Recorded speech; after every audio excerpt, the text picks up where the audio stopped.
एक प्यारी माँ अपने दो बच्चों से रोशनी भरी रात में बातें कर रही थी। इनका छोटा बेटा अली और इनकी प्यारी बेटी आयशा थे।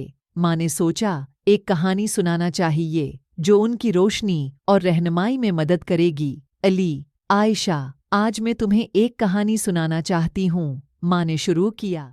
यह एक कदीम ज़माने की कहानी है जहाँ एक मासूम बच्चा अपनी माँ से बहुत कुछ सीखता था।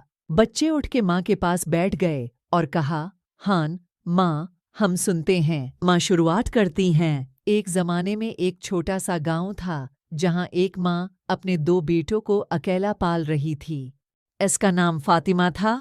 फातिमा का सबसे बड़ा बेटा अहमद बहुत ही मेहनती और ईमानदार था, जबकि छोटा बेटा बिलाल थोड़ा मस्तीखोर और लापरवाह था। अली और आयशा धीरे से सुन रहे थे और माँ की कहानी में खो गए। एक दिन अहमद ने अपनी माँ से कहा, माँ, मुझे शहर में पढ़ना है, वहाँ मुझे बेहतर तालीम मिलेगी और मैं अपना मुस्तकबल सुधार सकता हूँ। फातिमा ने इसकी बात सुनी और खुशी से उसके सपने की इज्जत की। मगर बिलाल नहीं सुना, वो भी शहर जाने की आरज़ू करने लगा, लेकिन इसका दिमाग सिर्फ शोर और मस्ती में था। फातिमा ने उसे समझाया, लेकिन बिलाल की सुनने से इनकार होता रहा। अहमद ने शहर में जाकर अपना मकसद हासिल किया। इसने मेहनत की, इल्म हासिल किया और अपनी माँ का नाम रोशन किया। लेकिन बिलाल ने अपनी माँ की नसीहत को नज़रअंदाज किया। वो दोस्ती और शोर में वक्त गुजारता रहा।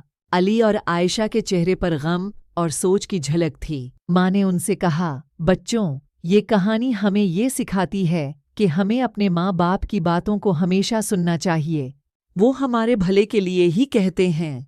जब हम इनकी नसीहत को नज़रअंदाज करते हैं तो हम अपने लिए मुश्किलात और परेशानियां खुद बढ़ाते हैं, लेकिन अगर हम उनकी राह में चलते हैं तो हमें कामयाबी और खुशी मिलती है। अली और आयशा ने अपनी माँ के कंधों पर सिर रखा और कहा, जी माँ, हम आपकी नसीहत को हमेशा याद रखेंगे।